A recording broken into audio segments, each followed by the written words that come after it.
2019 में एक दिन पीएनबी बैंक के एक एम्प्लॉय को पता चला कि ओरिएंटल बैंक और यूनाइटेड बैंक ये दोनों पीएनबी में मर्ज होने वाले हैं।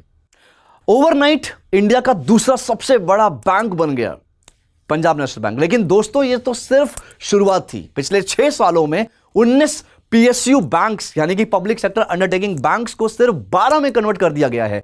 आपकी पासबुक बदली, ब्रांचेस नेम्स बदले, एम्प्लॉयज कंफ्यूज्ड हुए। लेकिन सवाल यह है कि यह सब क्यों हुआ?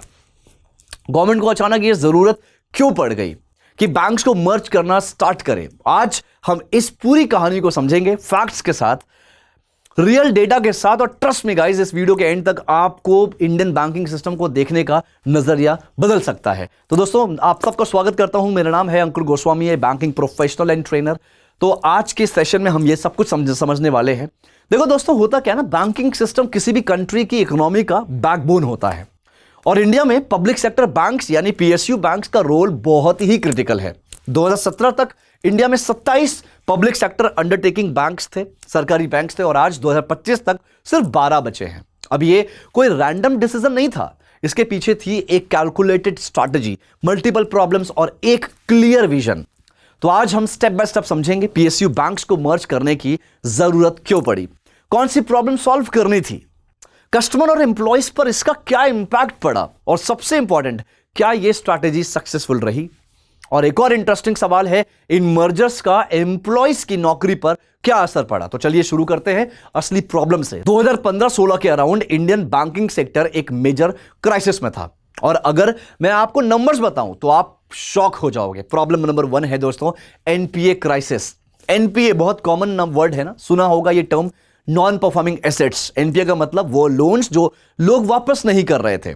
2018 तक पब्लिक सेक्टर अंडरटेकिंग बैंक्स के पास 8.96 लाख करोड़ रुपीस का एनपीए था। सोचिए, 9 लाख करोड़ के आसपास। विजय माल्या, नीरव मोदी, मेहुल चौकसी, ये हेडलाइंस थे, पर असल में हर लेवल पे लोन्स डूब रहा था। प्रॉब्लम नंबर 2 है कैपिटल की कमी। बैंक्स के पास पैसा देने के लिए पैसा ही नहीं था। बेसल थर्ड नॉर्म्स सुना होगा, बेसल आपने नॉर्म सुना होगा। बेसल 3 नॉर्म्स का मतलब वो इंटरनेशनल रूल्स जिनके हिसाब से बैंक को अपने पास मिनिमम कैपिटल यानी कि सेफ्टी फंड रखना पड़ता है ताकि क्राइसिस के टाइम पे लॉस संभाला जा सके। तो उनके हिसाब से मिनिमम कैपिटल मेंटेन करना होता है। लेकिन पीएसयू बैंक्स फाइनेंशियली वीक हो गए थे। गवर्नमेंट को हर साल रिकैपिटलाइजेशन, इसका मतलब होता है जब गवर्नमेंट बैंक्स को दोबारा पैसा देती है ताकि उनके पास लोन देने और लॉस को कवर करने का कैपिटल बढ़ सके। यह करना पड़ रहा था, बार बार रिकैपिटलाइजेशन करना पड़ रहा था। 2017-18 में अलोन 2.11 लाख करोड़ डाले गए थे। ये दोस्तों प्रॉब्लम नंबर 3 में बताता हूं, ऑपरेशनल इनएफिशिएंसी। 27 बैंक का मतलब होता है 27 हेडक्वार्टर्स, 27 मैनेजमेंट्स, 27 टेक्नोलॉजी सिस्टम्स और 27 branding strategies. Huge duplication, huge cost, बहुत ज्यादा खर्चे हो रहे थे इन सब चीजों को मैनेज करने के लिए। Problem number 4, global competition. World के टॉप 100 बैंक्स में इंडिया से सिर्फ एसबीआई था।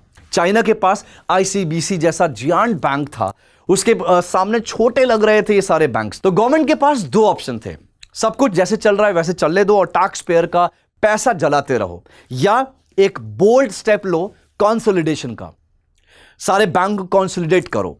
अब गवर्नमेंट ने चूज किया ऑप्शन नंबर 2। अब देखते हैं ये मर्जर, यानी कि मर्जर का मतलब होता है जब 2 या 2 से ज्यादा बैंक या कंपनी मिलकर एक बड़ा बैंक या कंपनी बनाते हैं, उसे मर्जर कहते हैं। ये जो मर्जर वेव है ये कैसे आया? वेव नंबर 1 2017 में एसबीआई एंड एसोसिएट। आपको याद होगा पहले एसबीआई के एसोसिएट्स 5 ग्रुप होते थे। एसबीआई ने एसोसिएट सबसे पहला कदम था। एसबीआई ने अपने 5 एसोसिएट बैंक्स और भारतीय महिला बैंक को मर्ज किया। रिजल्ट क्या रहा? एसबीआई बन गया एक मेगा बैंक जिसका बैलेंस शीट 37 लाख करोड़ का हो गया और वर्ल्ड वाइड के टॉप 50 बैंक्स में एंट्री मिल गई उसको। वेव नंबर 2 आया 2019 में, बहुत बड़ा कंसोलिडेशन, जिसमें फाइनेंस मिनिस्टर निर्मला सीतारमण ने अनाउंस किया 10 सरकारी बैंक को 4 में मर्ज किया जाएगा। PNB plus oriental plus United बन जाएगा न्यू पीएनबी। कैनरा सिंडिकेट एक नया Canara bank, union Andhra corporation एक नया यूनियन बैंक, इंडिया और इलाहाबाद एक नया इंडियन बैंक। एक ही दिन में पूरे बैंकिंग लैंडस्केप को बदल दिया गया। उसके बाद आया दोस्तों wave number 3 2020, implementation amid covid. अप्रैल 2020 में ये मर्जर्स इफेक्टिव हुए और सोचो कोविड के बीच चैलेंजेस बहुत थे, लेकिन प्लान क्लियर था। 4+1+7 structure, 4 mega banks, SBI, PNB, Canara, Union, और एक पेमेंट बैंक इंडिया का इंडिया पोस्ट पेमेंट बैंक, और 7 मिड साइज्ड बैंक। इससे फायदा क्या हुआ? Economic of scale, better bargaining power, share technology और stronger global positioning. Sounds perfect, right? लेकिन रियल चैलेंज था दोस्तों इंप्लीमेंटेशन, जहां पे हम ह्यूमन फैक्टर आता है। मुझे याद है कि एक मेरा फ्रेंड है राजेश, जो ओरिएंटल बैंक ऑफ कॉमर्स में लखनऊ ब्रांच में काम करता था। 15 साल से ओबीसी उसकी आइडेंटिटी थी, उसकी पहचान थी। उसके आई कार्ड पे, उसके कैबिन, सब पे ओबीसी लिखा था।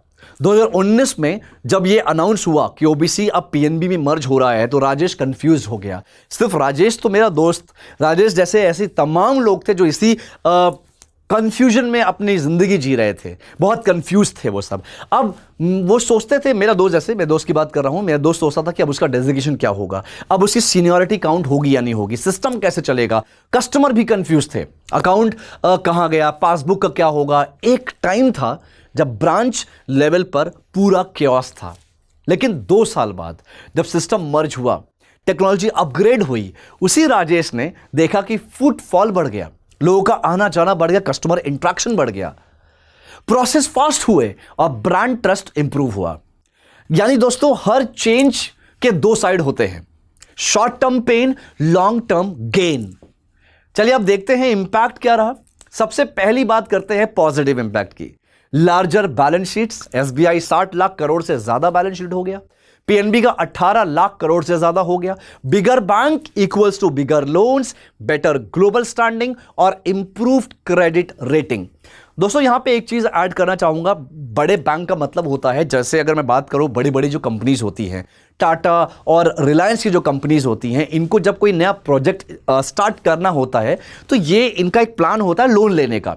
इनके लोन का जो अमाउंट होता है वो 1-2 लाख का नहीं होता, 100 करोड़ से लेके 1000 करोड़, कई हजार करोड़ तक का लोन लेते हैं ये जो लोन की वैल्यू होती है। अब आपको लगता है कोई एक छोटा बैंक है, क्या वो इतना बड़ा वैल्यू का लोन ऐसी कंपनीज को दे पाएगा?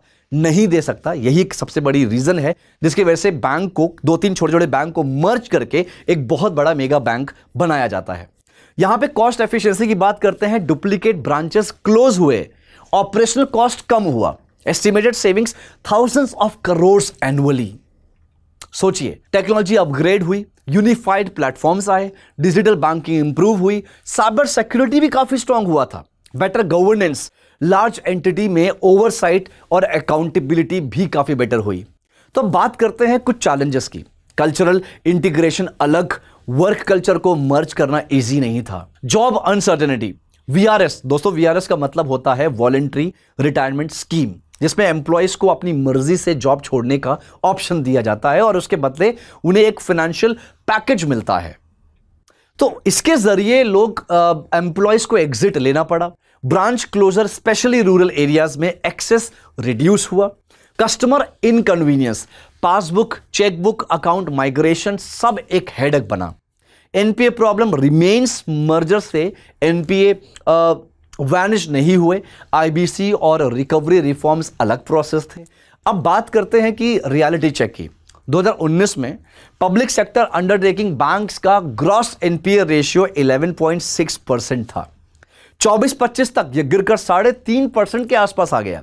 इंप्रूवमेंट हुआ, पर सिर्फ मर्जर्स के वजह से नहीं, गवर्नेंस और रिफॉर्म्स भी इक्वली रिस्पॉन्सिबल थे। लेकिन मेरा पर्सपेक्टिव है कि मर्जर्स एक टूल था, मैजिक वॉन्ड नहीं।